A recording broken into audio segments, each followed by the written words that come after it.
Ladies, gentlemen, theys, and thems, welcome back to another episode of the Double Kick podcast. We're doubling the kick, we're doubling the games, we're doubling the friends we make along the way. I am back with my absolutely amazing co-host, the illustrious, the newly licensed in new areas, Dan Hoy.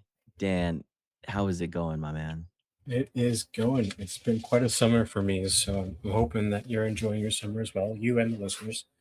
Mm-hmm. Um, but as you mentioned, newly licensed, I just received my motorcycle endorsement for my license. So um, happy to have joined the club, and hopefully it's a long and happy career in Yes. riding. So That automatically makes you like 20 points cooler than I am, on top of the 100 points that cooler that you already have no way. above me. That's just so cool. Stay safe, wear your helmet. Oh, Um, always safety's priority. But hey, maybe I'll get my pilot license next. Dude, just keep collecting. You just love going to school and getting licenses and learning Yep. things, and you just Yep. like, let's just keep doing it. Learning is, I don't know, very gratifying, right? I know Yeah. it's like an investment, and I'm always open to learning something new and trying to shift my perspective. So Sure. yeah, I'll chase it. Absolutely. It doesn't have to do anything to do with like some kind of like complex that you're like trying to prove to your inner child that No, you're no, worth no, it or no, anything, no, no, right? no, Right. no. There's no complex. There's no like need to become a billionaire or have my own cave or run around at night in Sure. Newark, New Jersey, or anything like that. That's later on. That's later on. Yeah, We'll get there. We'll get there. Cool stuff. Yeah.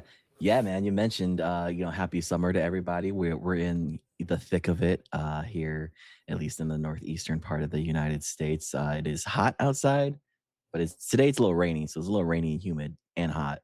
So all three of those packed on top of each other makes for a very sweaty, Terry. I don't know how it is over in your pond that's half a skip it's away. Yeah, it's not that far away from you, so we're starting to feel that too. It's been humid for a long time, which is the worst. It Mhm. doesn't always uh, mean that there's rain on the horizon, but I wish there was. Sure. Could use that right now. Just get over with. You guys just got like your first tornado like ever over there, Three, right? I mean, not ever, but like, 3 weeks ago, yeah. what was up? Are you Um, got? Was there any like damage like immediately in your area or? Not in my area. I think a couple counties over, a tornado did touch down. I don't know if it caused any damage, but it was big news because that doesn't happen in northern New Jersey.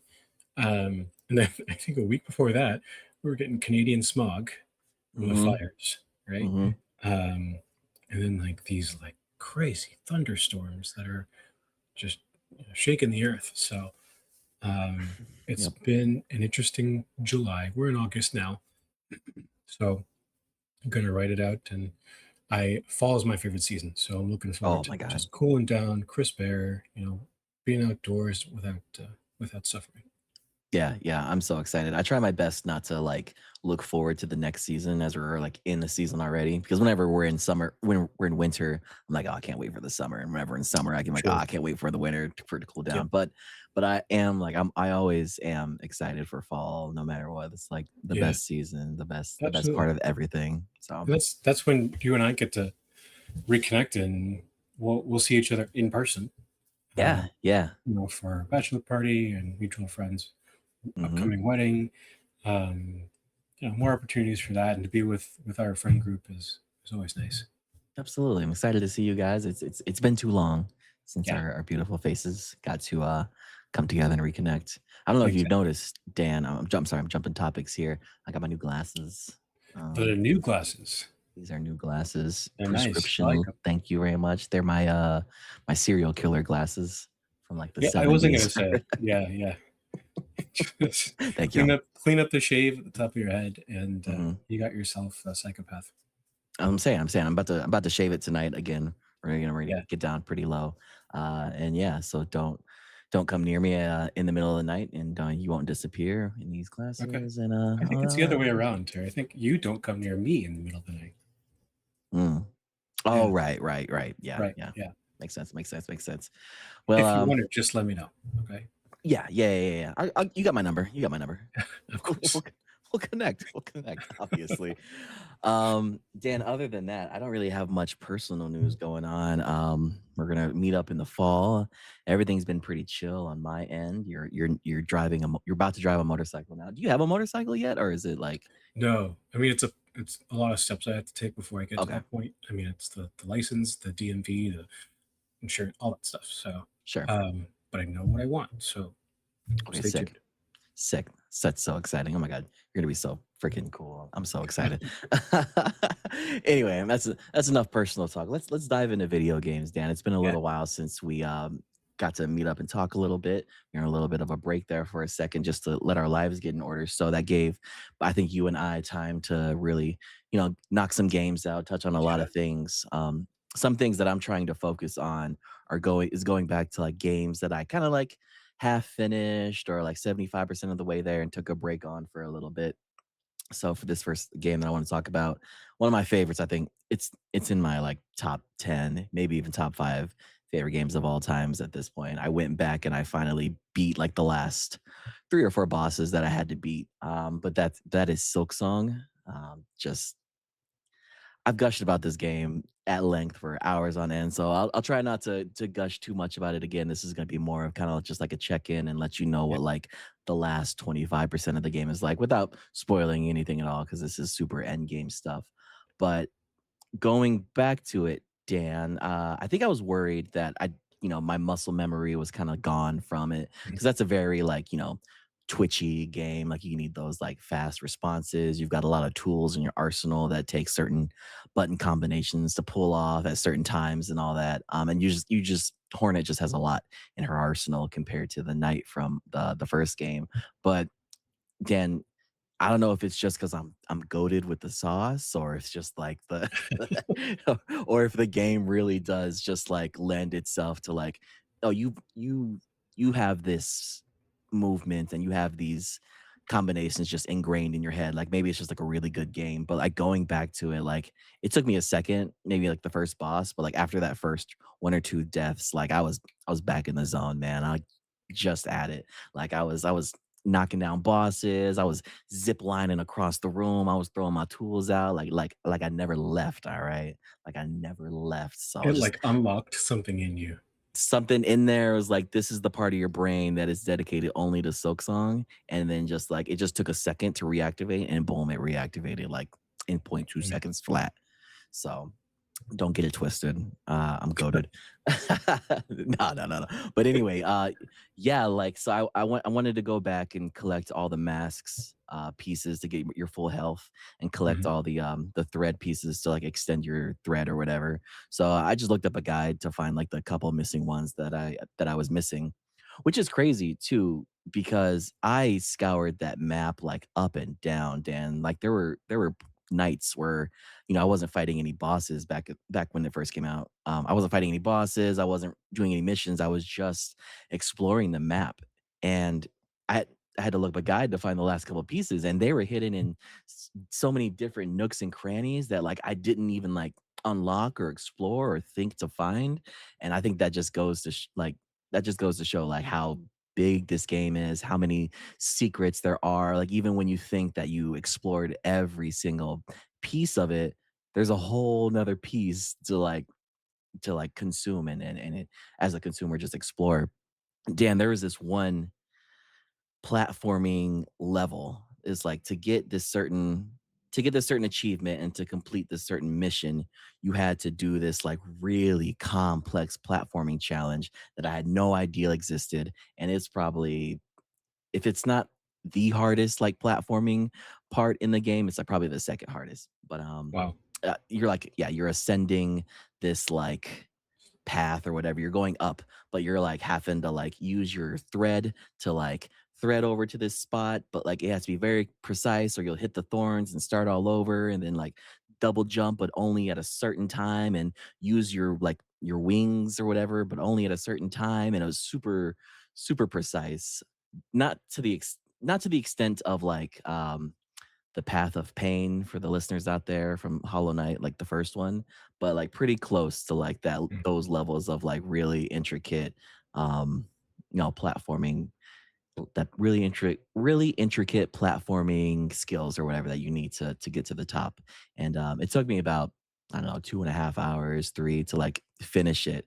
But it was super rewarding. Like every time I died, I would like get that feeling, okay, I'm getting a little better. I'm getting a little better. And I'm the skills are compounding on top of one another. Don't be wrong.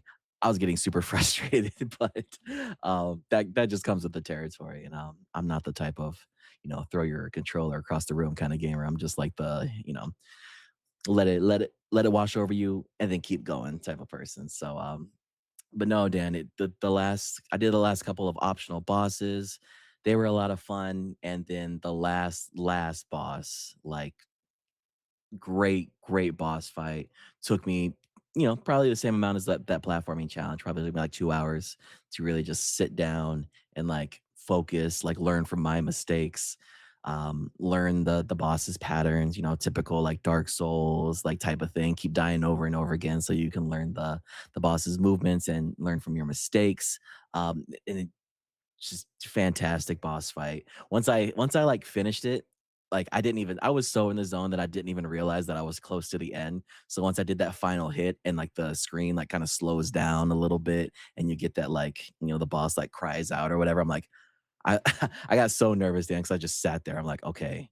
Cause that was already the second phase. So I was like, Okay. okay, there's gonna be a third phase. Like, don't get too excited. Like, just sit here, move away, something's gonna explode on you or something. But no, that it was it. And I was very happy because at that point I was so sweaty. I'm like, I cannot do a third phase right now, please. um, I was gonna and say, like, it traumatized you to expect, like, more catastrophe. dude, oh my god, because like there's one boss. I don't know if you've gotten there yet, and I won't spoil it too much, but you beat his first phase, and then he has a second phase, and then his second phase is his last phase. But if you stand too close to it, it explodes at his last phase or whatever, and it'll kill you if you stand too close to it. And then if that happens, you have to fight him over again, even though you like defeated him. So I'm Wow. like, I'm not gonna let that happen to me again. Let me move away. It was all part of the But process. it's all part of the process. And yeah, and so the last boss was super satisfying. The lore around, why that's the last boss and what you think was the big bad boss, the lore of that, like, why everything's happening is really, really cool. And then I did the work to get the like the secret like true ending.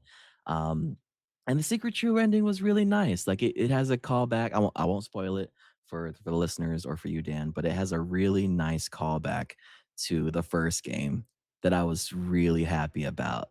And I was like, oh, that is really, really nice. And it makes like the whole journey satisfying. And if you played the first game and beat that with that true ending, it makes it really satisfying. So it was just a nice little like bow on top where I was like, wow, that really elevated this game to like, the next, not the maybe not the next level, but it put a nice bow on it, and just made it really satisfying to beat and complete. And just I I had Hollow Knight, like the original one, in my top 5 games of all time back when I played it. And I said this to all you guys in the Discord. I like Silksong like way more than Hollow Knight. Like, not saying Hollow Knight's a bad game.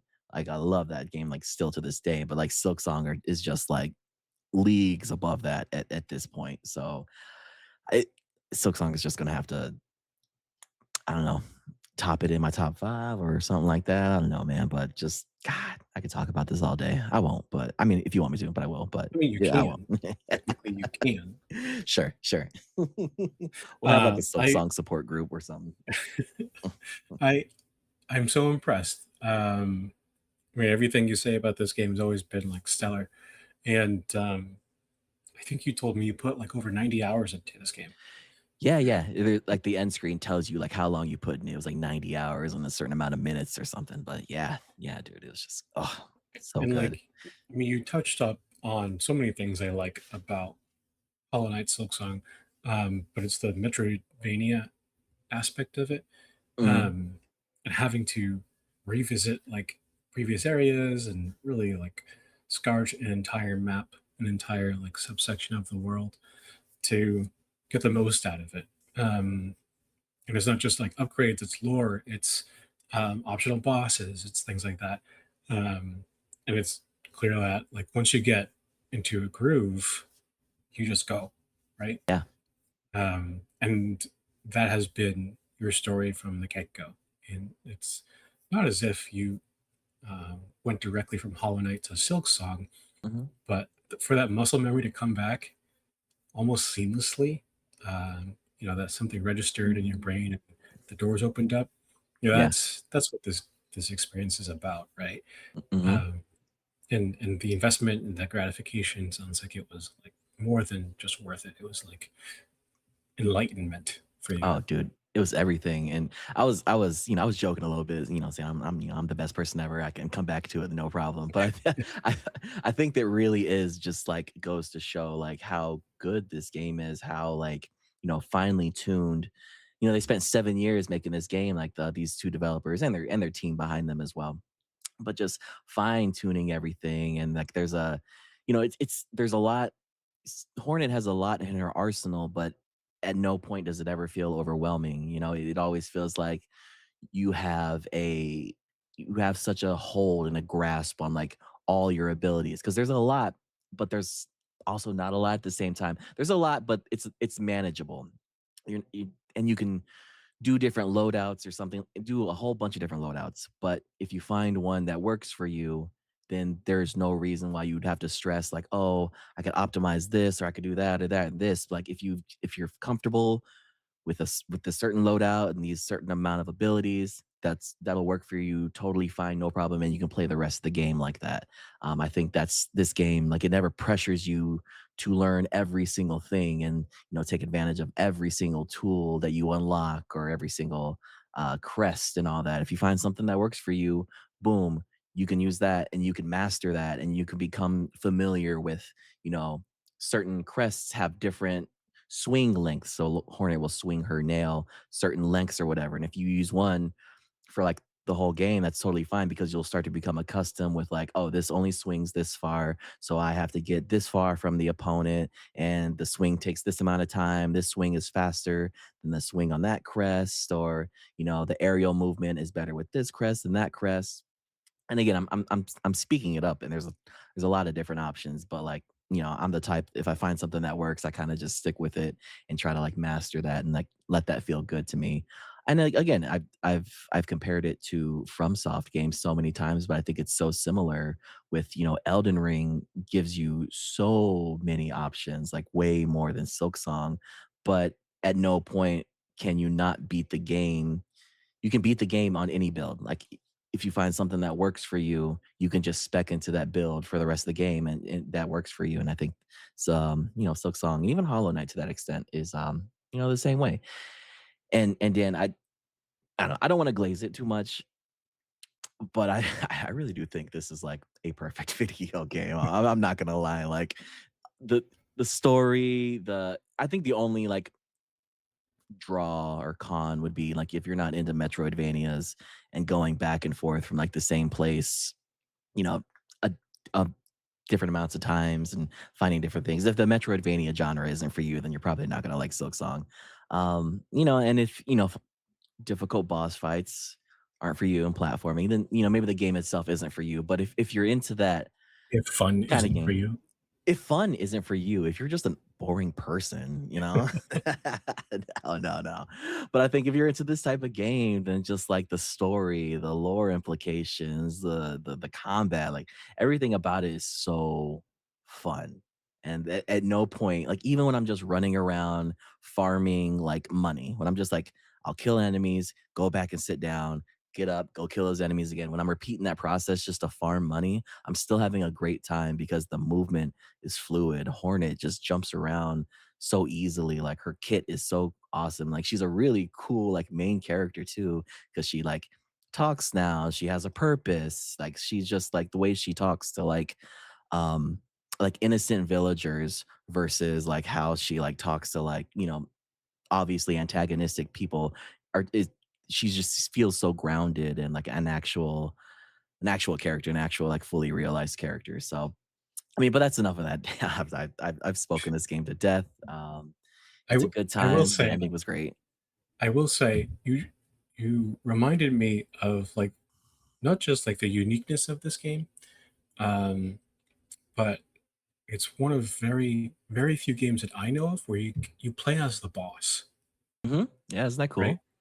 Um, and it adds so much more depth to it because if people choose to go back to Hollow Knight or even just reminisce on fighting Hornet and Hollow Knight a few times, that Mhm. was a frustrating fight. Like, I Oh my remember, god. like, I came very close to throwing my controller. Mhm. Um, but now you're the boss, right? The only other game I could think of is BioShock 2, where you play as, Right. I don't know what it's called, Big Brother or whatever. Plays the Big Daddy. Big Daddy, yeah. Which is cool in itself, right? Mhm.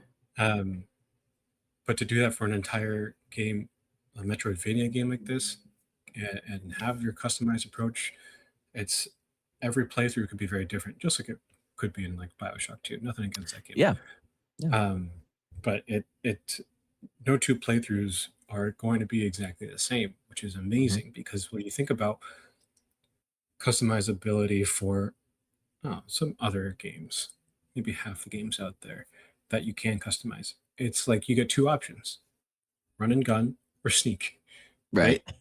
I mean, there's for me, it feels like an illusion when I play Skyrim, and it's like, okay, I could be any of these classes with any of these like styles and approaches. It always ends up run and gun or sneak archer. Mhm. Sure. So it, it's not like Silksong forces you to go outside of that box. It's just set up for that already, Mhm. in so many different dimensions.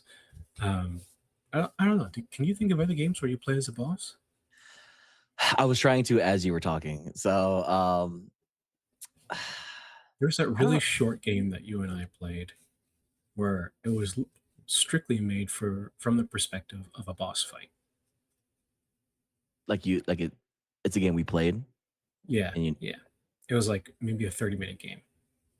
Queen of something. oh, yeah, yeah, Queen of, Dark Queen of Mortia or something like that? Yeah, yeah, Yeah, yeah, yeah. It flipped the roles and you were playing as, like, right. the boss the whole game.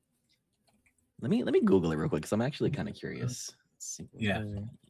No, but that one was like the whole purpose was to feel sympathy for being the bad guy, right? Mhm, Uh, whereas the games we're talking about here with Silksong and of the like is like this person has an entire like background and there's more lore to it now. It ties in with even the first sequel. So um, prequel, I guess would be the term. Um, but yeah, I would love to see more of those kinds of games. yeah, dude, me too. I can't wait for the DLC. It doesn't I don't know if it has a release date, just like, it's definitely coming. But, um but yeah, it's perfect game. Perfect game. Please go play it, everybody. Like this, it's amazing. Just just one of the best Metroidvanias out there. One of the best video games. Art style. God, I'm not gonna go deep. I'm gonna make like a solo video, and it's gonna be like 5 hours long, and it's just gonna be me like yapping ADHD style, but hopping from topic to topic about Silksong. Just and somebody's gonna like it. Somebody out there is gonna I listen. like it. I'll Thank you. join you for the conversation again. I appreciate it. Don't take any of Adderall beforehand so we can like just ADHD out together. But anyway, that's enough of that, Dan. I don't want to talk this game to death. But speaking of death, you've been playing Zero Parades for Dead Spies. I didn't Yeah, I really know a way to like, get into that. But that's all yeah, right. Zero Parades Yeah, for Dead Spies. you did a great job. That Thank was good. I know it's been a while. you. Thanks, man. Yeah, I'm rusty. I let's see here. Yeah, I started playing Zero Parades for Dead Spies. If anyone looks up the game right now on Steam or anywhere you get your games, it just says Zero Parades in big font, and it I confuse it sometimes because I think that's the whole title, but it's Zero Mhm, Parades for Dead Spies, and it is developed by I don't know how to pronounce it ZA/UM. Za mhm. um, And they also produce Disco Elysium. Right, right. So like same like studio, right? And I know there's some Yep, drama where same it's like not studio. exactly the same team members and stuff, but Right. still the same studio, right?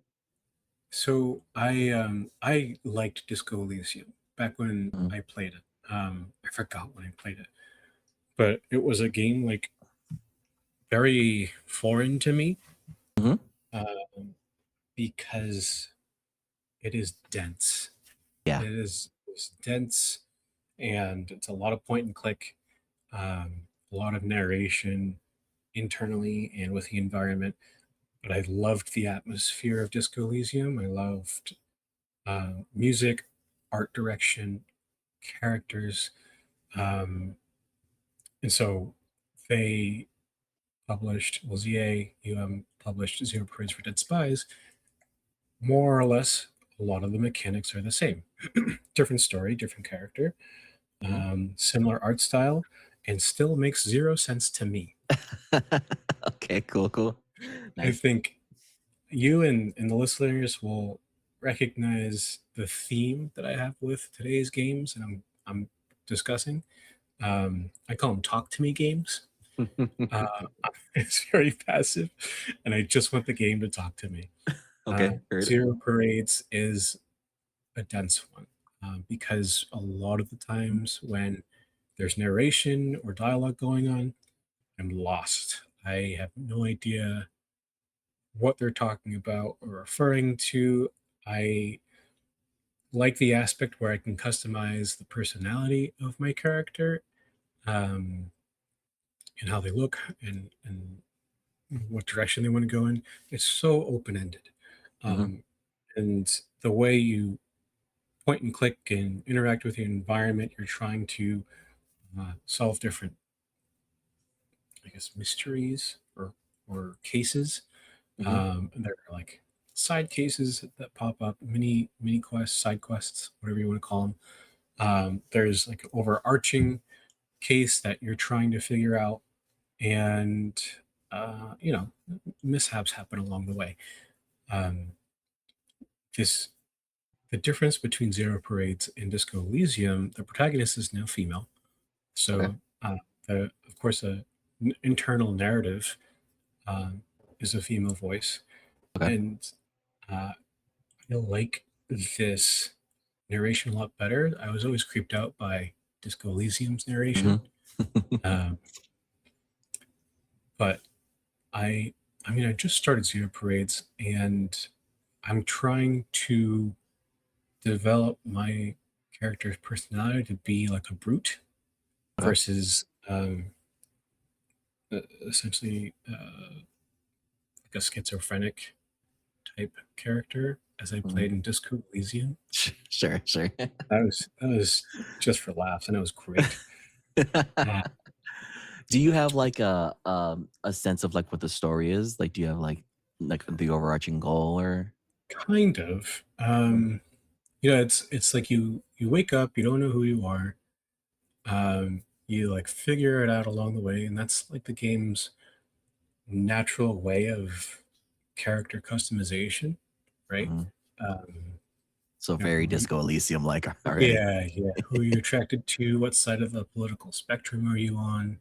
Mhm. Um, what's your history like? And right off the bat, your what I assume to believe your detective partner is either unconscious or dead in your apartment, and you got to figure out who that was, Nice. how, why, right? And so I almost like you and from Hollow Knight to Silksong, I'm feeling that muscle memory come back. It's not as fast as I thought it would be because I mean it has been some time. Um, and I am trying not to read too much into dialogue because, Mhm. like I said before, it loses me very quickly. Mhm. Uh, when there's like different intonation in voice or um, something that is important to focus on, it will catch my attention. Um, but the thing that was difficult for me in Disco Elysium was playing the game for an hour to just have one dialogue. Right. right? And it's not like I can keep track of all the different dialogue options, and I'm not taking notes. I'm not like keeping a log or anything. Mhm. I'm just there to appreciate like the art for what it is. Yeah. Um, so it's not like a game I feel like heavily invested in, but I am interested in like just continuing it when I have downtime. Yeah, and I feel like those are like two very different, but also very valid ways to enjoy these kinds of games. You know, if you're the note taker, journaler, and all that, when you play games, I feel like these kinds of games can be very, very satisfying for you, just from that aspect. But then also from the other side, like where how you're enjoying it, just like sitting back, taking it in. If you remember some things down the line, you do, and if some things just wash over you, then they wash over you. And I feel like there's so much to these kinds of games that even if you forget some things, it's okay because there's like so many other things to pay attention to Oh learn. yeah, And if the game's good enough, it'll probably remind you later on, or it'll have some kind of like log somewhere yeah, to remind you of for these sure. things. Hmm. You can see a lot of heart was put into this game, right? And some Hmm. people might not feel as favorably towards Zero Parades versus Disco Elysium, um, but that's okay. Yeah. To each their own. Um, I I want to just have an open mind. This game rewards exploration. One of the things I learned quickly about the map is that it's densely packed. I remember Hmm. Disco Elysium's map was a little bit more open. You could see where the character was going. With this one, it's like there's more pieces that are in the way, Okay. and the camera is fixed, so it's not like you could just turn the camera. However, if you find almost like a secret panel where you can interact with, it turns the camera to give you a different perspective of what Oh, you're missing cool. behind the wall, or what your character is seeing behind the wall. Hmm. Um, so I'm excited about that. I think as Okay. I continue to explore and maybe encounter these secret interactive panels, Hmm. um, I could see a different part of the world and give it like a different aspect that's more or less crucial to the experience and the story. Um, so more to come with this game. I think I've always wanted to replay Disco Elysium just Hmm. to have like, a different, not outcome, but experience with a different character or personality. Yeah. And now with Zero Parades, here's my opportunity. I'm going to go in with full brutality. Yeah. That's sick. Hell yeah. Just start punching everything, man. Just go full Yeah, strength. that's my Go full strongest my ogre. strongest trait is the Absolutely. physicality. If there's a door in any part of this game, Dan, just walk through it, bro. That Just no, open it up and because walk that through. was the issue in Disco Elysium too. I was so lost, I didn't know where to go, and it was just this inconspicuous door that I had to interact with. So, it's always the door. On the I think I feel the same way you do. Like, um, I do too want to go back and like play Disco Elysium. When we were all playing it together, I don't think I gave it. I just think it wasn't the game for me at that time because it was so foreign to me, that type of game, that like CRPG type of game, heavy dialogue. But I think, games like Baldur's Gate 3 afterwards kind of like warmed me up to like that, top down, not truly top down, but like the CRPG style, a lot of stats, a lot of reading. So Disco Elysium is one of those games I want to go back to and, at least give it a good old try again Mhm, just to mhm. see if I can come around to a game like that. Cause that's one of those just classic, like, everybody should at least experience this once in some capacity. And it sounds like Zero Parades is kind of like, building on top of that. And I hope it, plays out and gives you the same sense of, Yeah, yeah. discoverability and I mean, pleasure that Disco Elysium did. I think as long as I could piece together what the story is in general, like, Mhm. I'm gonna have a positive experience. Obviously, I purchased this game. I liked Disco Elysium enough to purchase this game, Zero Parades. So I'm going to give it a fair chance, like I did with its predecessor. So Mhm. I I think should you give it a try? It's on our family library, so should you give it a try? I'd be curious to hear what your experience is, I'd love to. because Yeah. it yeah it's very clear how it's set up as a RPG, Mhm. like it would in Baldur's Gate. You know, you still have your stat points and um, your roll for success and this and that, right? Okay. Um, so it's there's obviously no combat, but it still has its like tense moments where the rolls are, you know, crucial. They could be very critical here. Um, so yeah, should you give it a try? I'd be excited to hear what you say. I'd be excited too. Yeah. Going on that topic of roles, that was one thing that super confused me in Disco Elysium. And again, this was before I played Baldur's Gate 3. I'm like, what do you mean I have to roll for my choices? I don't understand. And then, again, once you play Baldur's Gate and everything was a dice roll, it kind of like pieced together in my mind. So I think Baldur's Gate was the prelude I needed to play these types of games. So I would Yeah, definitely, I think going into it, we'll have a different mindset and different um, understanding of how they work for sure. so many dice rolls So in many. Baldur's Gate. Uh, So many. but yeah, that's all I have for Zero Parades. But with that said, why don't we go into our first break? We'll come back and we'll talk about some more of my Talk to Me games. Let's do it. I love Talk to Me games.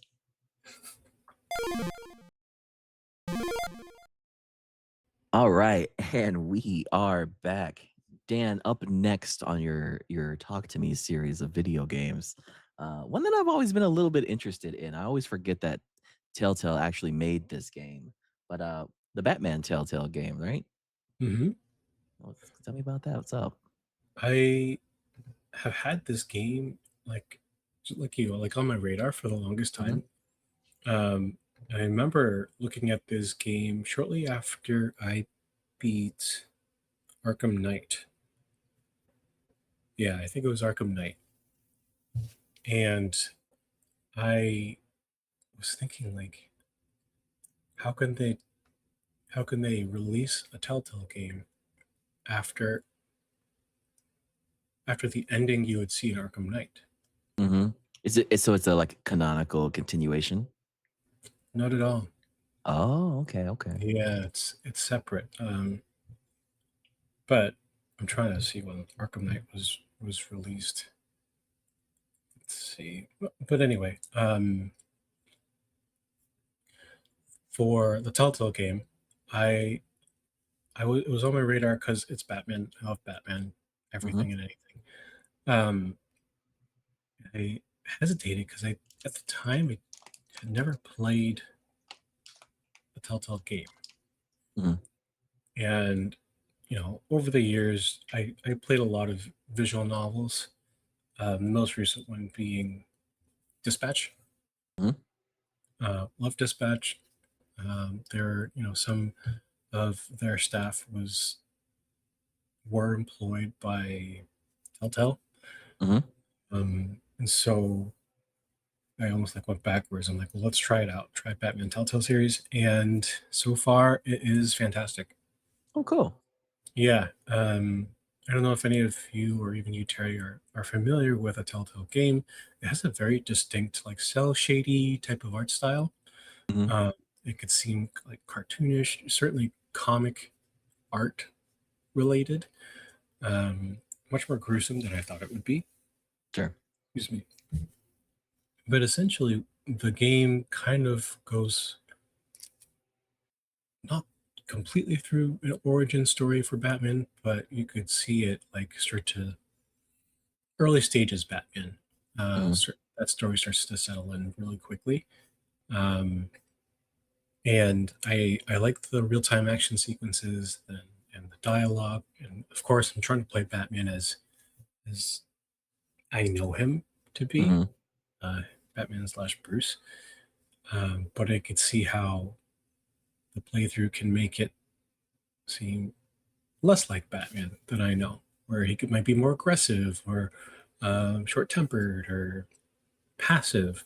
So I'm only through episode one right now. I'm not even Okay. like fully through episode one. And the voice acting, the Gotham like vibe, the characters um, are all great. Hmm. In short, right? They're great. They're how I see them, how I've always seen them on the screen in the comics. They stay true to their own lore and background.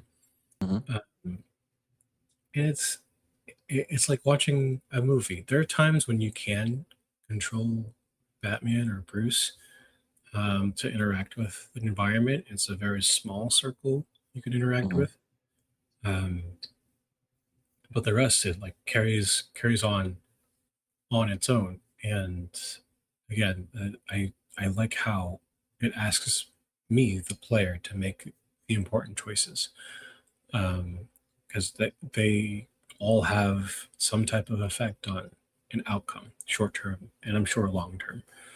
Um, this is really cool because I believe at the like midway, not midway, at a pause menu or something, you could see like different choices you made, um, what outcome you got, right? hmm, And I guess that's very typical for these types of visual novel games. right, Um, Without jumping too far ahead, it definitely is like key to Detroit Become Human, which I'll talk about later. mhm, Um, I mean, it's Batman, right? At night when I'm decompressing mhm, and I don't have that energy to think or problem solve or learn something, mhm, um, I like just turning on this visual novel and just having it play through in my living room. And doesn't take a whole lot of coordination. Katie likes to sit next to me sometimes, and she'll watch a sequence or so, and mhm. she'll enjoy it too. Um, but yeah, I'm excited to get through the rest of the episodes. Um, Maybe do a few more playthroughs of it, and then maybe even explore other Telltale series that I have in my Yeah, library, mhm. like The Walking Dead or Wolf Among Us. Yeah, I hear those 2 are really, really good, especially The Wolf Among Us. People like that one a lot, and they're coming Yeah, out with, like, a new like, a more recent version of that too. It was just announced not too long ago, so yeah, I think you'd enjoy that backlog of games, and you made a really good point, like, these kinda games, these talk to me games, visual novels really make for good, like, wind down games at the end of the night, like, maybe you don't have the energy for a big open world, to do a couple missions, explore. Maybe you just want something, like you said, a visual novel, like something to just like tell you a story, make a couple choices here and there. But you're not doing, you're not using the puzzle solving parts of your brain. You're not like having to focus on combat. You're just listening to a nice story, making a couple yeah, choices here and there, and just like taking it all in. I think that's really nice. yeah, yeah. And yeah, like a lot of other visual novels, it has a different sense of gratification. Um, I guess more so, like I said, like watching a movie or a TV show, but it's halfway between a video game and something you would watch, I Hmm. think. It's nice in between, and you can still get an outcome that you're looking for. Yeah. With surprises here and there because you don't know what's going to happen next. Um, so I'm happy I decided to start this up, and we'll see where it takes us. There I could stop whenever I want. I can pick it up wherever I want. There's no Hmm. muscle memory involved or anything like that. Yeah, So exactly. Exactly. it's nice. Do do you know, is this Telltale? Is this like an original Batman storyline, or is it based off a certain comic, if you know at all? Um, well, because it's like early in the origin story for Batman and villains and all those other characters. Um, it's more or less based on a comic, but I'm starting to believe that there are other characters that are new, or it's Mhm. going to take a direction that sort of like diverts from the typical origin story. Um, but so far, I haven't seen that Gotcha. branch off yet. That's one thing I think is cool about these, like, really long-lasting, like, IPs, like Batman, Superman, all of DC and Marvel is just, like, the different iterations that, different studios or creators can take with the same character, like, there's a million different versions of Batman, so that means there's, like, one for, like, every type of person. You know, if you like the darker stuff, there's that. If you like more cartoony stuff, there's something else. And yeah, even like this Telltale series, if it's you know, it'll probably give you the same amount, you know, or maybe less gratification depending on what you're Right. into. But it's just another take on it. That's really cool to see with these kinds Yeah. of IPs.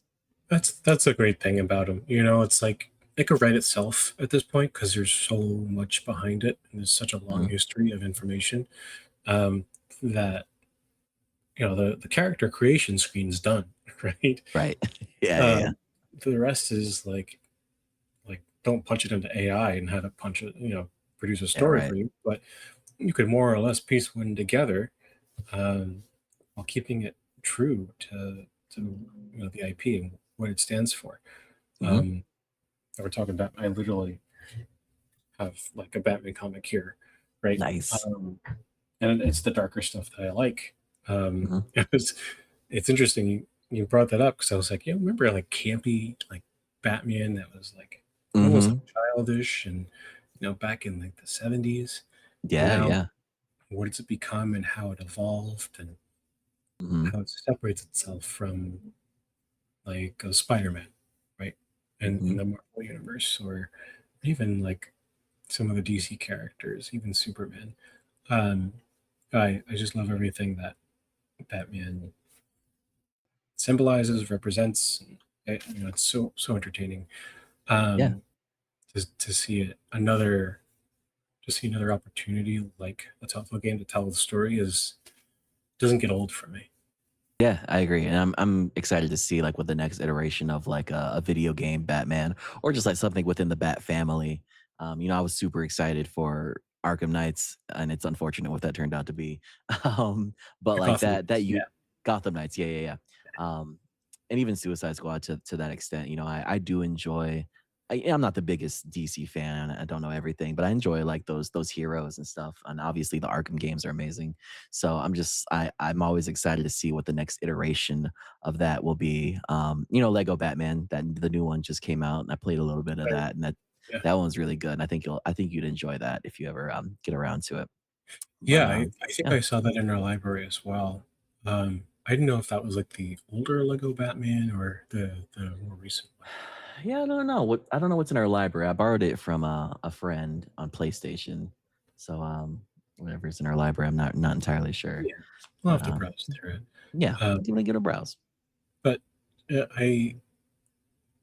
I'm looking at the cover of Batman Telltale, and it's like a lot of white, which I'm not used to. As we know, Mhm. Batman likes a lot of dark colors, a lot of black.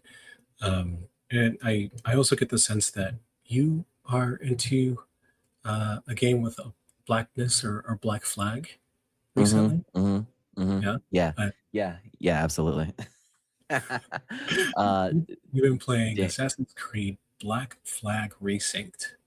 yeah, damn, this is a game I've been pretty hyped for a while since it got leaked for, maybe a couple months before it even got announced. So I've had my ear to the streets on, on this game.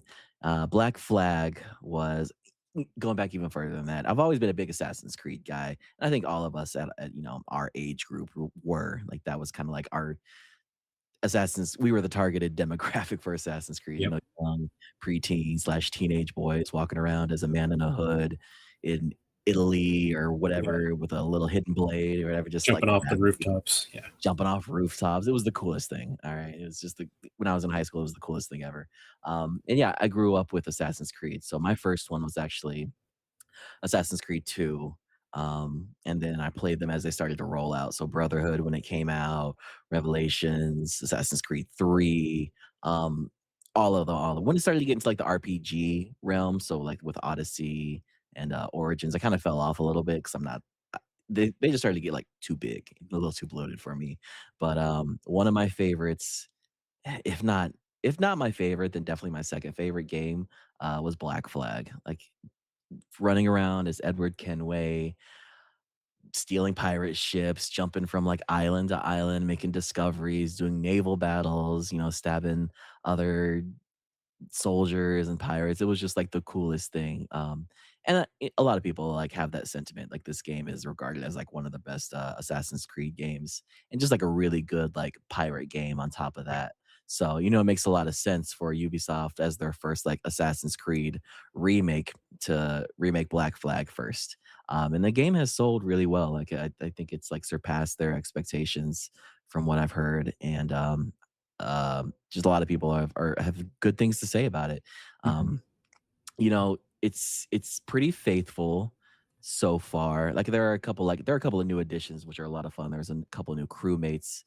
You can get like certain pets for your ships and other like additions. I think there's a couple new missions here and there. And obviously it looks a whole lot prettier than the PlayStation 3, Xbox 360 release. Like it looks gorgeous, Dan. Playing it on my like giant like 32-inch like monitor and a curved monitor, like it's like in my face, just like super immersive. Like the waves are beautiful, like, and it's like it all starts to come back to me. I get this like wave of nostalgia because those opening hours of Black Flag, I played them like 2 million times like back in the day. So like just now to see it in a prettier version, like what the mind does, like what my mind does, like you think like, oh, this is how it's always looked, because like back then that was like the Mhm. peak of graphics. But then you go back and look at what it did actually look like, you're like, oh wow, like that looks like a PS3 or an Xbox 360 game that looks like nothing like I remember. But like playing this new version, you're like, oh, this is like what it always was to me. This beautiful like grand open adventure, and now the graphics can like actually like convey that point and actually like Right. show like this is it looks, but it looks really good. And then hearing the shanty songs, like your crew sing the shanties as you're sailing the seas, and you're like, oh my god, these are the shanties that I've heard 10,000 times back in the day, but it's so good to hear it again. And like, yeah, it's so in those ways, it's very faithful. It's very reminiscent of the original. In some ways that they upgraded it, Dan, there's a new combat system. So there's a parry system now where you have like an active parry button. You're not chaining kills as easily as you were in the first games. So with like the original Black Flag and even like the Ezio games, like you get one kill and then you just start chaining kills Mhm. over and over and over again. So the combat kind of it's very easy, it's very simple. But with this one, it's very like active. So you're like you have to parry, you have to like dodge, you have to like use your tools and stuff like that. So it's a little more modern. It's very satisfying. Like I wouldn't put it on like no Dark Souls level. And it's barely even like it's kind of like Arkham Light. Like you kind of see when attacks are coming in, block Mhm. them, and then like punish the person as you parry or block or whatever. So that's a lot of fun. The sneak system has gotten an upgrade, so you can like manually crouch, which is like a funny thing to say these days. Like, oh, the original you couldn't like manually crouch down and start sneaking around, but that I guess that just wasn't a thing. So you can initiate your crouch whenever you want to. There's like a dedicated button to take your hood like on and off, which is just a really cool thing that I like. 'Cause, like I like having that option of taking my hood off, and putting it back on whenever I want. And yeah, like it's a really fun time. It's super nostalgic, but at the same time, it's just has a prettier coat of paint on it that it's just really good. And it's good to see Ubisoft like release like a good game. No, I mean, not that all Ubisoft games are bad, but Ubisoft has been kind of just having a tough time as of late. So Yeah, it's nice to they just see needed like this. they needed this. They needed this, and it's nice to see like a non-RPG style, like an Assassin's Creed game of the old style that is still successful. Even though that it's a remake of like one of their best games, of course it's going to be successful. But it's nice to see that people still want like that old style of like Yeah. AC just a game. And it's very encouraging to um It's always been to one of see those it. games that was highly ranked amongst the rest of the Assassin's Creed games, if not the Absolutely. best one. Um, I forget, is this the one that did it come before or after 3? After 3. So right after After 3. 3. Yeah. Mhm. Um, I mean, they knew the impact that this game was going to have, on its audience and fan base. Mhm. Um, and I remember when I played it for a little bit, the original, I was like, "Oh, wow, this is like the peak of graphic Oh integrity." my god. Dude, it looked so good back in the day. Like, the water was so clear and blue, and the Mhm. islands were great, right? I can't imagine what it looks like now. Because I gotta be honest, Terry, I didn't play Black Flag. Wow, I played, really? like, an hour of it. Yeah, Wow. and so it might not have the same effect on me as it does for you, Mhm. 'cause, your mind has a certain, like, memory, that it reminisces on. Sure. But for me, it would be, like, the first time ever. Okay. I So, think something tells me you would still get a certain amount of, like, joy from it, like, I even think if you so. don't have that nostalgic, like, love for it, like, it's still a Mhm. pretty good game on top of that. Yeah, yeah, it sounds like they kept what worked so well, and they just tweaked it a little bit, combat style, Mhm. to improve its quality there. I loved Assassin's Creed up through 3, Mhm. um, even though some people didn't like 3, I thought it was fantastic, and it was Mhm. based in Boston, and I love Boston, so, Absolutely. um, I don't know why I didn't give 4 a chance. I think it came out at a time when I was, like, preoccupied with other games, Sure. um, but I'd be willing to try it again, and I think I would have a different sense of appreciation for it. Yeah, I think so too. I think you'd really like it. And it gives me hope. Like I hope Ubisoft sees what Capcom is doing with Resident Evil, like, remaking their older games, making them prettier and having them be super successful upon launch because, people like revisiting these older games in a newer style or newer, prettier graphics and all that. So I hope Ubisoft sees that and like takes advantage of that with their older AC games. And like you said, I think AC3, I enjoyed that a lot too. That's at the time, and I recognize some of the flaws in it, but I think if they go back and give it the Black Flag Resynced treatment, I think Oh, they it'd be could great, knock that out of the park, man. for Because sure. you don't see games set in colonial America ever as playing as like a Native American. Like that's the No. coolest premise ever. Yeah, So, yeah, I loved that story too. hmm Um, I think after Black Flag, it was kind of, like, repetitive and monotonous for me. hmm Um, I think I played Unity for a little bit, and it's just like you said, it got really bloated, sure. with each and every Assassin's Creed thereafter. hmm But, more recently, their newer releases have been more successful than I expected. hmm I think Odyssey was the latest. Shadows.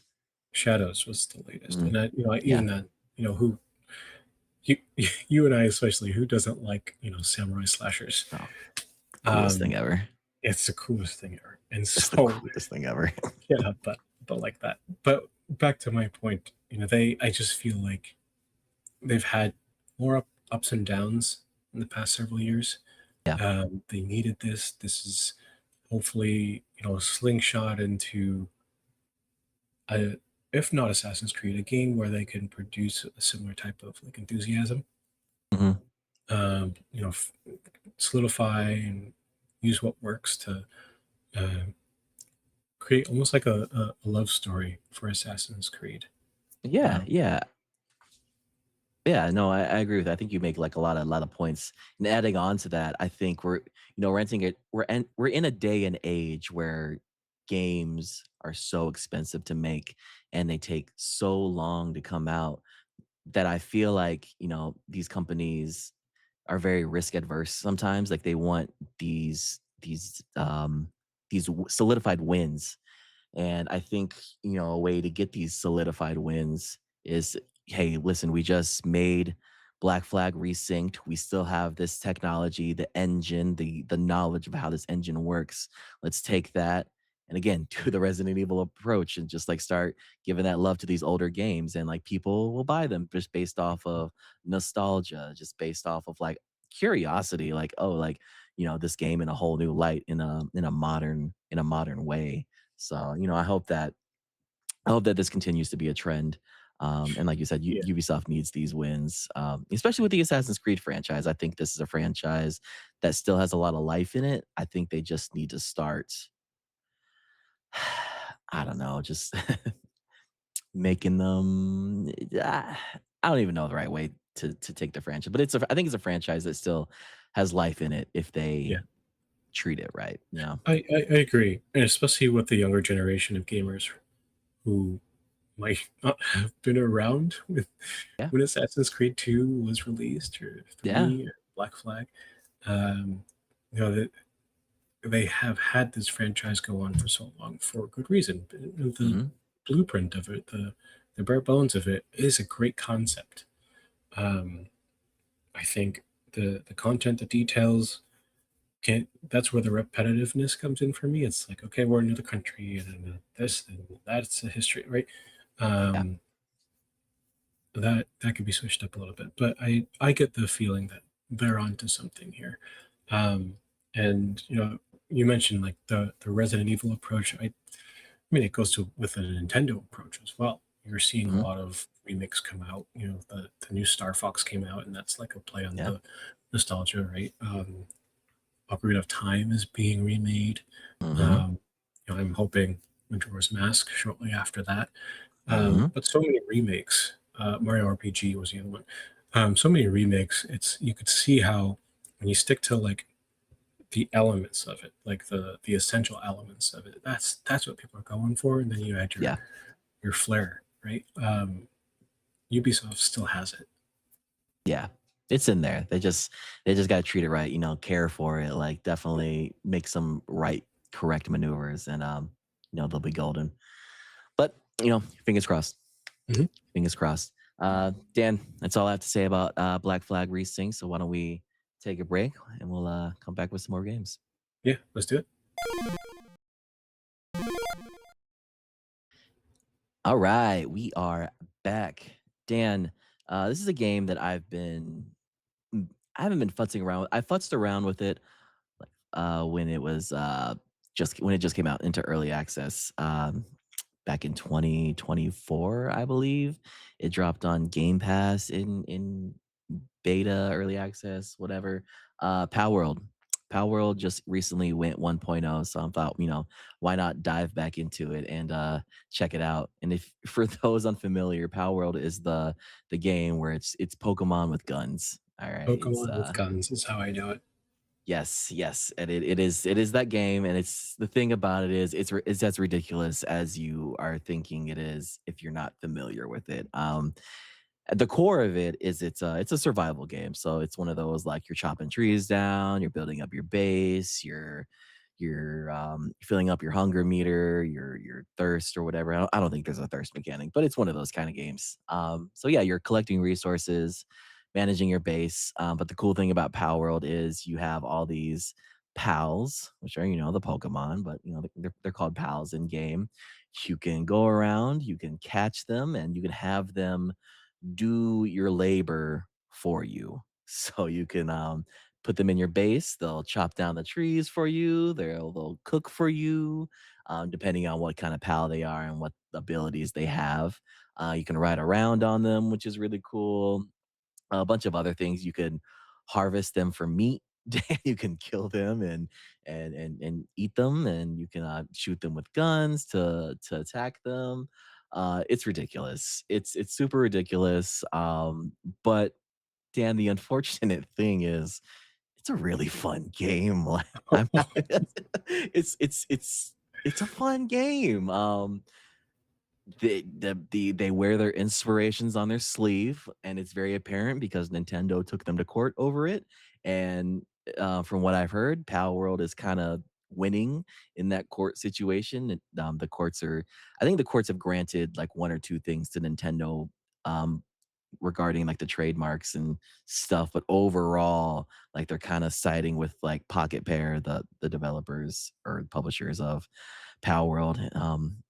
Because Nintendo can get kind of weird with their trademarks and stuff. Like they tried to trademark, like, oh, we own the idea of throwing balls at monsters and the ability to catch them or whatever. And like they're just super stringent or whatever the word for that is with their trademarks and all that kind of stuff. So the courts are whatever. All that aside, Palworld, it's a fun game. I'm having a lot of fun riding around on my pals, shooting other pals with my bow and arrow because I don't have a gun yet.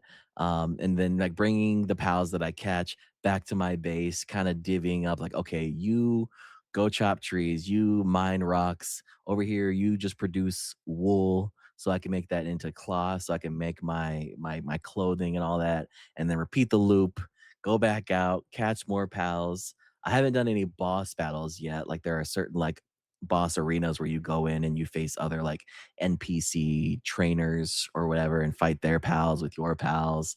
But it's just yeah, like I said, it's really cool. It's doing a lot of things, obviously, that Pokemon has already done, but in a lot of ways, it's doing things that I wish Pokemon would do. Like this whole like it's doing this open worldness of it all a little better than they did in Scarlet and Violet. You know, riding around on your Pokemon is a lot of fun, and Pokemon riding around on your pals is a lot of fun. Sorry, I'm gonna do that a lot in this section. But Pokemon themselves, like you, that ability doesn't really exist. Like Scarlet and Violet, you could ride around on like the one Pokemon that's acts as your like motorcycle, and but in Power World, there are many different ones to choose. So you have like flying ones you can hop on and just fly around the map. You've got ones that are just really fast on the ground that you can ride on, ones that are in the water that you can ride on. There's just like a lot of different options. And obviously, it's a survival game. So you've got, you know, that aspect to it as well. And it's just, again, Dan, it's ridiculous. It's it's Pokemon with guns, so obviously that statement in itself is just such a ridiculous statement. But it's a fun game, and I think it's earned its right to exist, even though it's kind of a joke, but it's a fun joke. And it's just one of those like, I can't believe this exists. But on top of that, I can't believe that I'm enjoying my time with it. So it's just it's there and I like diving into it. I do enjoy survival games. It's kind of one of my favorite genres. So it's just it's my survival game of choice as of this moment. And I really like I want to get a server together and I want all of us to get in there and just like play together and enjoy this like ridiculous series that has been made that has it's carved out its right to exist because it's just so stupid and entertaining on top of that. I don't know. I have so many feelings about it and Is there is there a yeah, it's yeah. multiplayer is there a multiplayer aspect to it? Yeah, yeah. So you could all hop into my world or hop we could hop into each other's worlds and just like craft and catch pals together.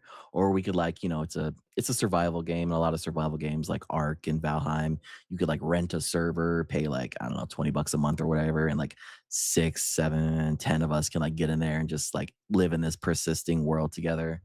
But yeah, yeah, there's a huge multiplayer aspect. You can just run around with your friends. That's Um, cool. I'd do that. yeah. Oh my god, I would love to do that with you guys. It'd be so much fun. I I think it's Palworld needs to exist. Yeah. I say that because we've talked about Pokemon online and offline many times with our group, and Pokemon has stayed the same Mhm. for again for good reason. No nothing wrong with that. And you know, how many times have we commented, well, if people wanted something different or people who wanted something more, then you know what you're signing up for Pokemon. Find something else. Right. And the thing that people want more is Pal World, right? Yeah, Is exactly. we wanted to see Pokemon evolve and grow with us, right? Mhm, Not just stay what it was when we were 10, 11 years old. And if it were to grow with us over time, we get Pal World, mhm. right? And I have to admit, there are times when I'm like, man, I wish this Pokemon had like a weapon.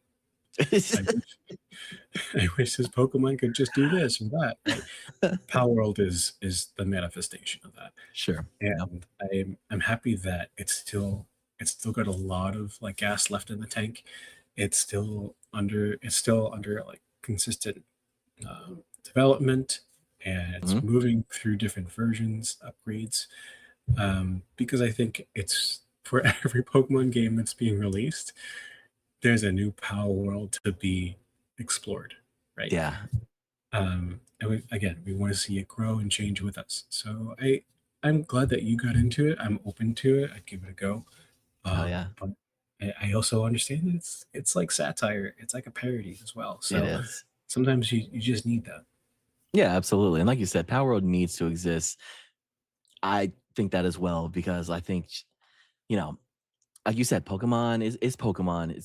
It's always gonna be for kids. We need we need games like this, even though it is kind of a joke and satire. But I think with this comes other games that build on top of that, and other games that build on top of that. Like I think the monster catching genre, it exists. Like there are monster catching games that aren't Pokemon, but it's never like blown up to the extent that I think like, there's Dragon Quest monsters, but I think Power World just like is in its own stratosphere and hit a different kind of atmosphere. And a lot Mhm. of that has to do with, oh, it's Pokemon with guns. So the joke of it all kind of like boosted that to the level. But I mean, that's okay. Yeah. And if it was up to me, I would take the gun aspect out of it because I think it is kind of ridiculous, but it's a good game despite that. And we'll see what comes of it. But yeah, I would love to get all of our friends in this little world together and just experience it, even if it's for a couple months or something. But Oh yeah, for sure. yeah, yeah, it's fantastic. Um, you know, copying other IPs and genres and taking that work in and calling it our own, Dan, it's such a human thing to do. To become human is to steal from other people and other companies. But and to become human can be in many things, Dan. But you can do that in many places, and you can also do that in Detroit. You know, Yeah, you, you yeah. know, you know, Detroit become human. You know, yeah, Detroit become human. I I'm wondering, it's Detroit become human, but why not like, I don't know, Reno become human or, you know, Tallahassee become human? I'm Hmm. wondering about Detroit. And maybe I Yeah, have to play more of this game to figure that out. Um, but I I've started playing Detroit Become Human, and I out of all the games I've brought up so far, this is like my priority. I mhm, really enjoyed this game, um, because it is multi-dimensional, in its narrative, and it's not just androids, breaking through protocol to have more human dimensions, like emotion, mhm, mm, but it's narratives on trauma in many different levels, and yeah, individual and family and societal traumas. Um, it's about segregation and discrimination. It's about advocacy and activism, right? And that's just like the first few hours I've played so far. But Detroit Become Human was a game that was released in 2020, and I was busy in 2020 worrying about some other things. I sure, never got around sure, to it. sure, yeah, yeah, yeah. Uh, I was Busier, busy. busier. I was busy here with Sekiro at the time. Yeah, yeah, makes sense, makes sense. That's it. Um, it was, yeah, released June 18th, 2020, Wow, that's and crazy. right, and it had a lot of like positive reception, um, and the story itself is really interesting, right? You have a world, or at least Detroit that I know of, that has integrated androids, humanoid androids, um, who serve different roles, right? You can go shopping for these androids to, like you would shop for a vacuum or something at a store. Um, but these androids could do different things. They could be housekeepers, they could be security guards, they could be like so many other things. I'm sure I haven't seen them all yet. Mhm, Uh, but the story follows three androids so far who have different stories. The first is like basically a cop, he opening scene, he's negotiating like a hostage situation, Right. uh, and you could see that was like a foreshadow of the dangers of androids, um, and how they break protocol, become human, form relationships with humans. That opens up, right? Mhm. The second is a caretaker of a disabled man. I mean, he's elderly, he's in a wheelchair, um, but he lives like a almost like a ritzy upper class lifestyle because he's like an artist. So the android takes care of him, and this and that. And the third is an android who was repurchased by the same family to be caretaker slash like housekeeper. Um, I say repurchased because that's crucial to that android's story, the plot. Mhm. Um, and each of the androids run into some type of internal conflict, Mhm. and they're discovering what it means to be a human and have empathy. Um, and like I said, varying levels of trauma. So I really like this game because it has so many different facets to it. And I like that every chapter, when you finish a chapter, it shows you the path you took and where you could have made an alternative choice Hmm. in this visual novel to have a different outcome. It won't show you what Mhm. that outcome is or what the choice was, but it shows you the fork in the road that was there. Mhm. Um, and of the three of the three androids, Oh, no. um, I made not the wrong choice. I made a drastic choice with one of them Uh-huh. uh, that resulted in him getting destroyed. Oh, man. And Okay. just saying him, you can rule out which one's which, but Uh-huh. um, that that story's done now. I can't go back to Wow. it. Yeah. Yeah. So it was a real time consequence. Now I have one less story to pay attention to, and just have the two. Mhm. Um, and there's so many different choices I could make and outcomes, or even just to explore a little bit and prompt a different dialogue. Um, but I also like the realness of this game. Trauma is one thing, right? And seeing like someone going through child abuse, don't condone it, but it's real. Mhm. Um, seeing someone go through like family disputes and drug addiction, um, versus I don't know, not necessarily corruption, but inconsistencies in the legal system, right? Mhm. And so it's scarily accurate because in the age we are in now, with our technology and how fast things are developing and how AI is nearly dominated the surface of technology these days, um, we're I get like this feeling that we're closer to this than we think. Yeah, it's a little more prevalent or Yeah, relevant now than even in exactly. 2020 when it released, Exactly. right? Yeah. Much closer than we think. And Yeah. so, what I appreciate is that the developers understand that even with these advancements in technology, human problems are the same.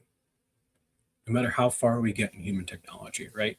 Human problems will still be the same until we figure out how to manage and navigate those effectively. Doesn't matter what we develop with technology. Yeah. It might even exacerbate these problems. Um, I'm sure there's like a happy ending to it all, right? Depending on whatever choices I choose in the dialogue. Right, Uh, right.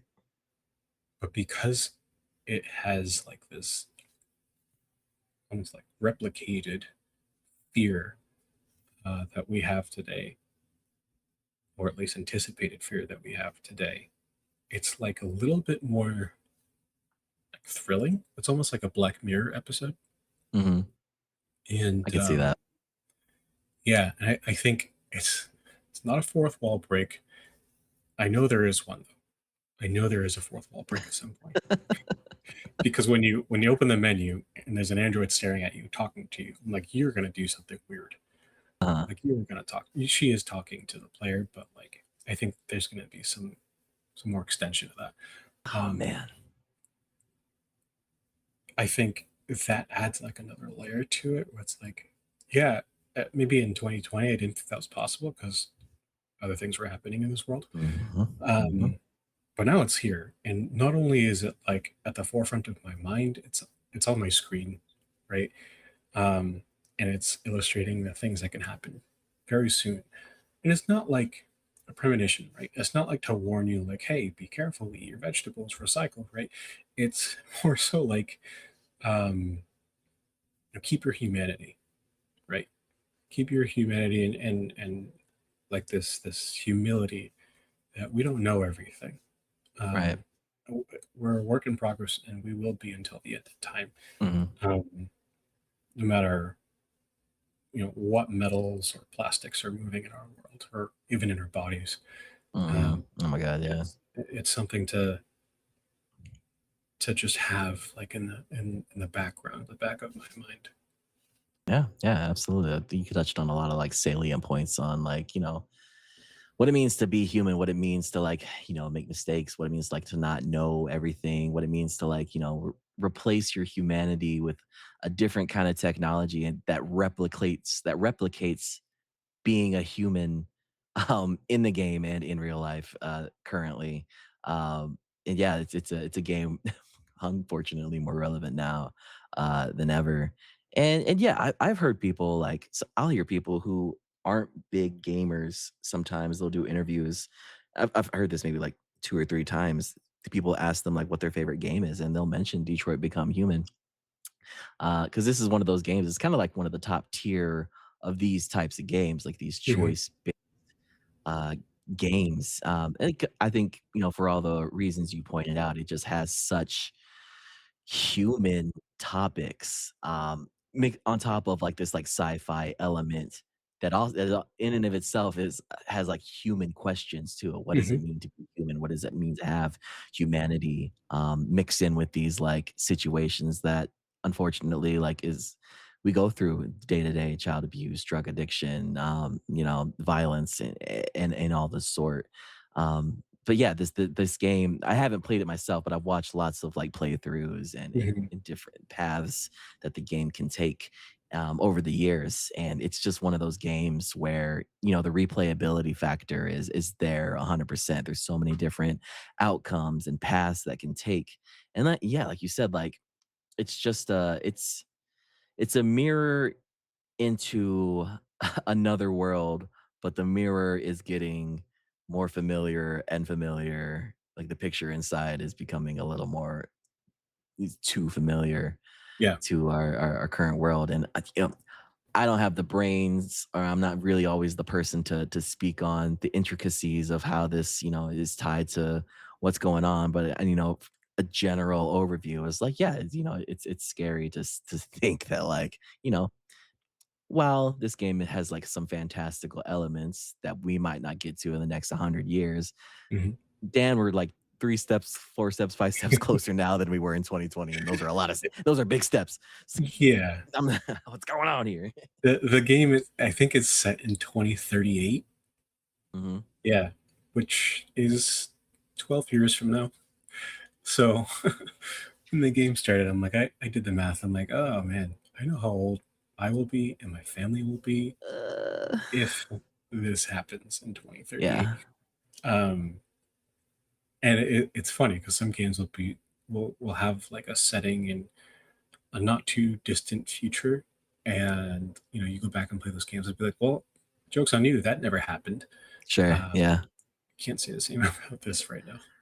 Right? Like, I don't know how people felt watching Back to the Future and being like, "Oh, in 2020 something we'll have flying cars," but, like, playing this game currently, I'm like, "Oh, yeah, in 2038, we might have androids walking around, Right. and Yep. we might come into these kinds of crises," and Yep. yeah, Yep. yeah, it might happen, and it's unfortunate, but, it Bury is what it myself in is. a game like this and see what choices I could make. Yeah. But it has a lot going for it, and I can see Yeah. why people really enjoyed this game. I'm enjoying it myself, Mhm. um, and it's made like purely like a movie. You could change your camera angles, your fixed camera angles, as if it was like a two or three camera setup on a filming Mhm. set. Um, their motion capture is fantastic. Some of the actors. I mean, I'm not familiar with the actors. Katie was familiar with one of the androids. He was from a show, Grey's Yeah, Anatomy. Grey's Anatomy. Yeah. Yeah. I forget his name, but I know the guy. Um, and so the acting is top notch, I think. Um, Mhm. and I felt like real real feelings for the characters, all the characters, Mhm. in the game. And when any game or art form is it allows me to do that, um, I'm invested, Yeah. right? And that's where a lot of my love for story-driven games come from. Like, you make me feel some feelings, I need to resolve those feelings through you. Mhm. Uh, so yeah, it's a different take than what I've discussed in Zero Parades and um, Batman Telltale. Still, really enjoy those games, but this one is like something I have been looking forward to more so than the former games I talked about. Yeah, absolutely. You got a nice nice spread of talk to me games here. You've got your more cartoony ones, comic-y ones with Batman. You've got your like very heavy narrative reading ones, Zero Parades, and then you got these human ones with very human Yes, stories, right. with maybe not so human characters, but maybe human. Who knows? But it's a nice spread of them.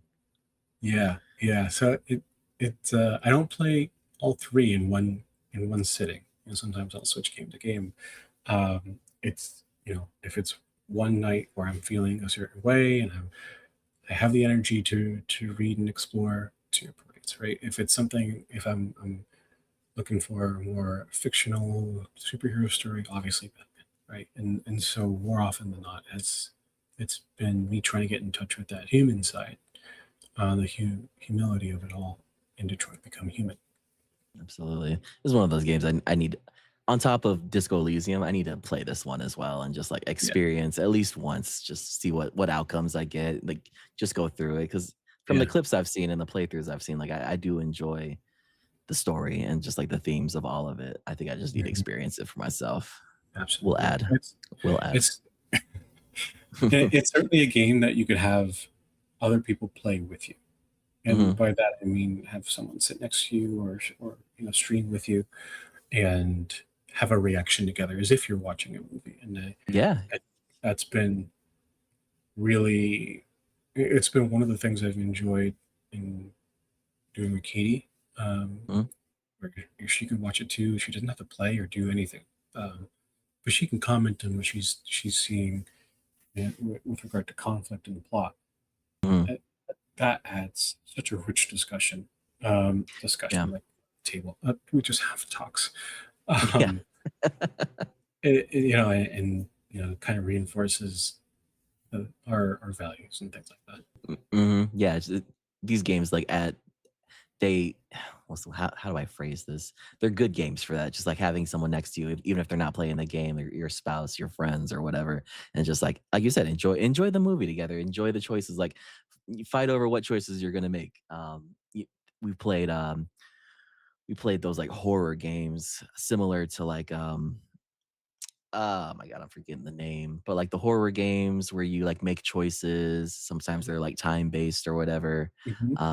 Me and a bunch of my friends like play games like that. And again, like even for the friends that aren't playing but are sitting there watching, it's fun to like sit there and just watch how things play out. And these Yeah, games are give that same similar type of appeal for sure. right.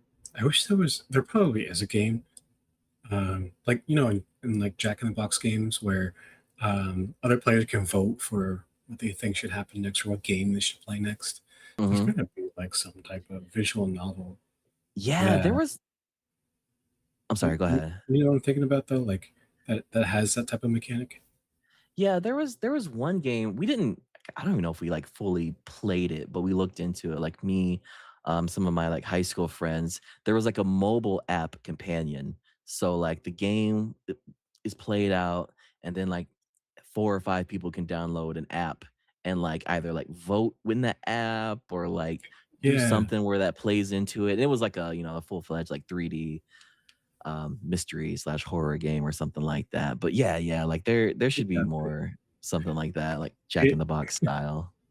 it reminds me of, like, when we're playing, Baldur's Gate together, and we're, like, watching someone else have a dialogue. You could vote for which dialogue option to go for. Mhm. I mean, it doesn't progress the dialogue, but it suggests strongly suggests to one of the players, "You should pick this one." Yeah. Um, I want a game that's, like, the most votes, this is what is gonna progress the dialogue no matter Agreed. what. I think there'd be so much chaos. I think it'd be so funny. Yeah. Oh my god, that'd be so good. What's that like, what's that Jim Carrey movie where he's, like, living in, like, a TV show or Oh, something? I know what it is. I have never watched it, but I know what it is, TV and people show. people recommend it to me all the time. Yeah. Oh, The Truman Show. Truman The Show. Truman Show. Yes, yes. Yeah, yeah, that is like a video game where we, like, make the choices of somebody and, like, have it play out. That'd be so funny. I'm gonna look into this after we're done this I'm this saying. episode. I'm saying it. If any game developers out there listening, I'm giving free game right now. So pick this Yeah, up and run with it. right. Yeah, put a patent on it and run with it. Absolutely. It's all yours.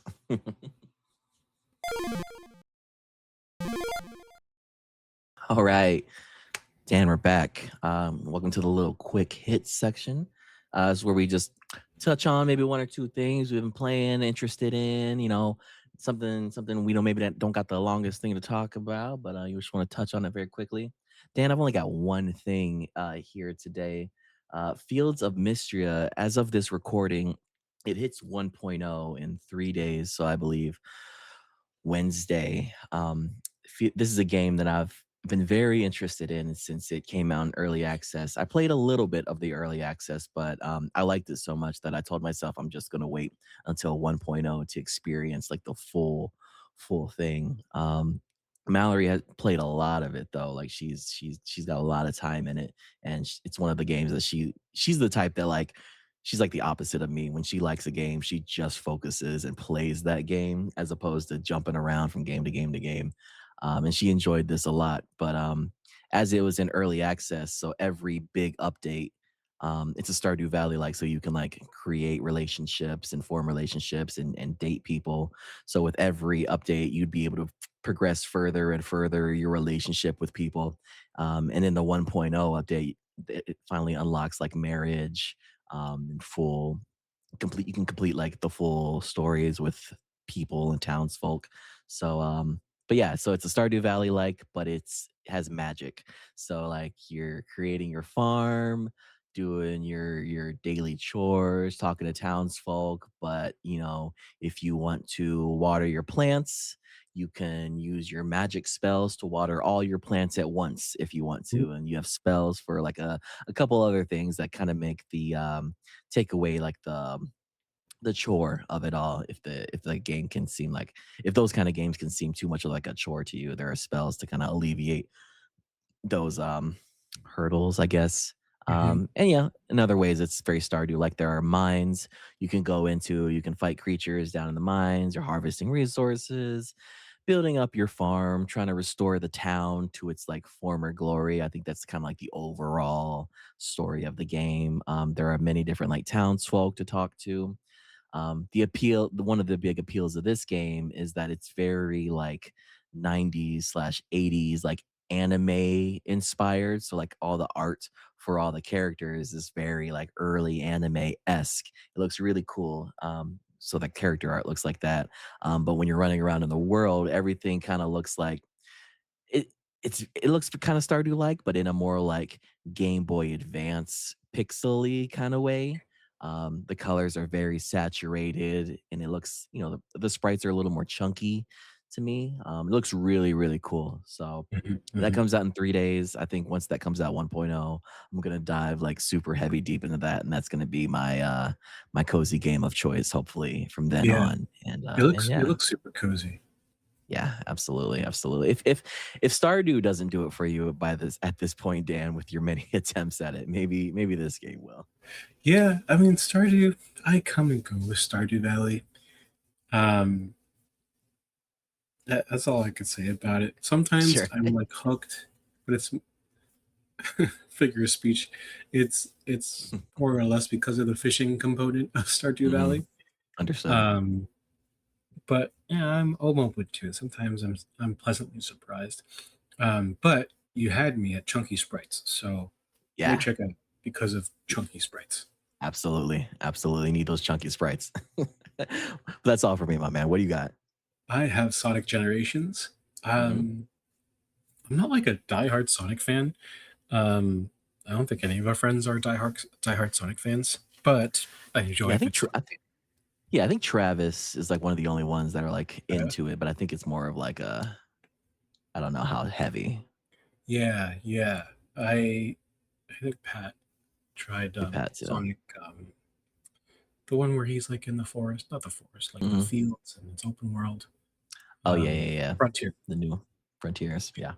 Um, I liked Sonic Adventure 1, Sonic Adventure 2, especially Adventure 2. Um, I thought that was peak Sonic for me. Mhm.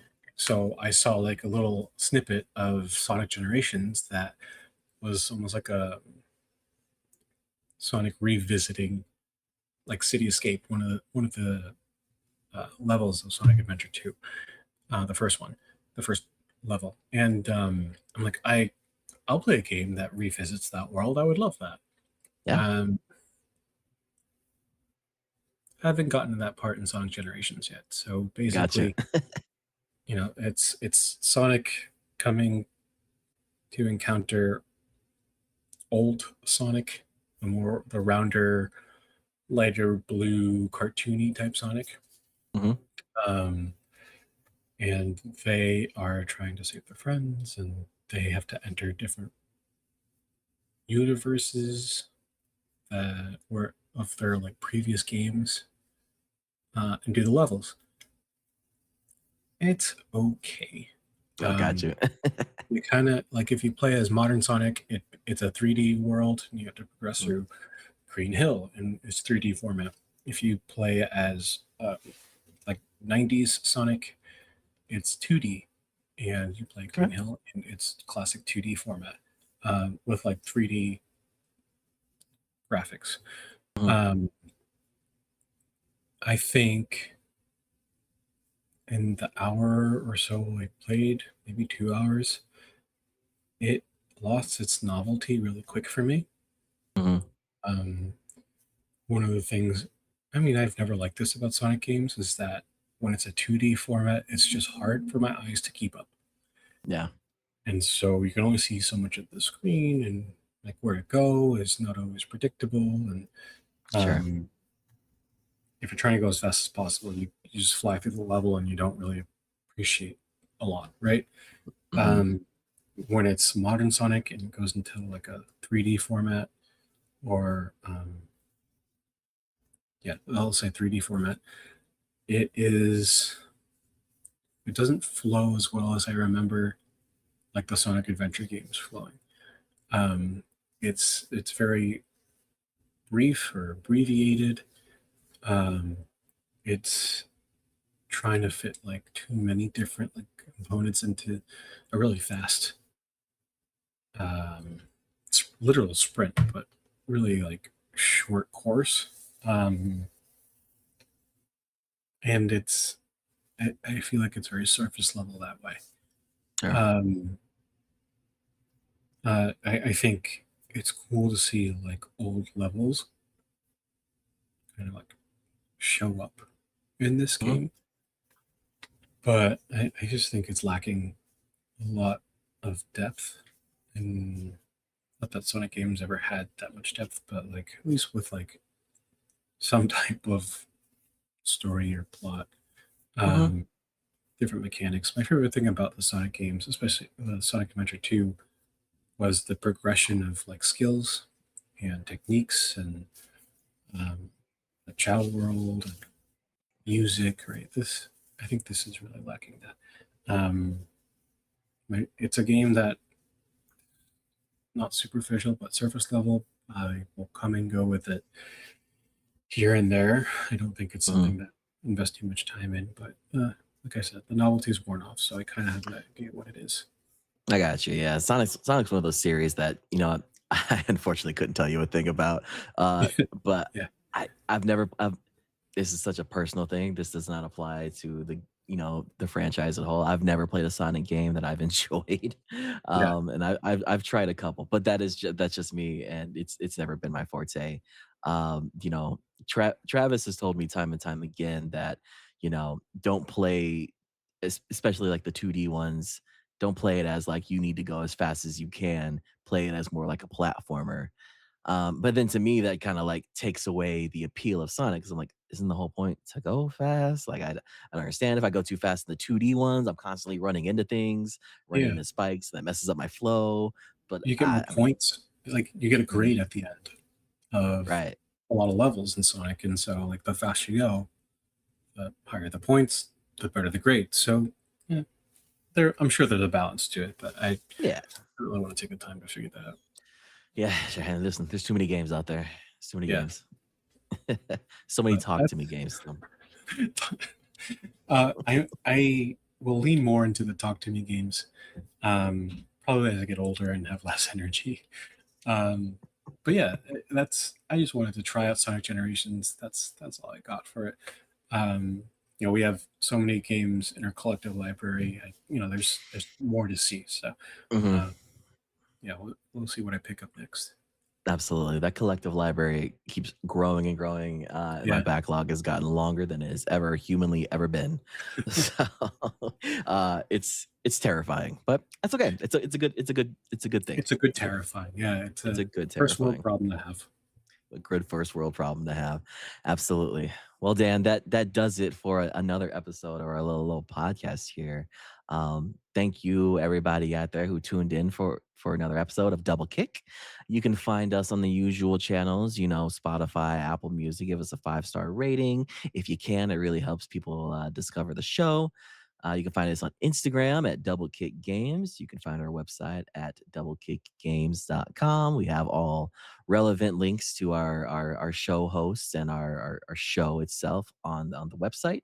And yeah, thank you so much for sticking around. And Dan, thank you so much for talking games with me today. I always enjoy kicking it with you, my man. Absolutely, it's been a pleasure. I look forward to doing it again. Hell yeah. I'll talk to you soon, my brother. See ya.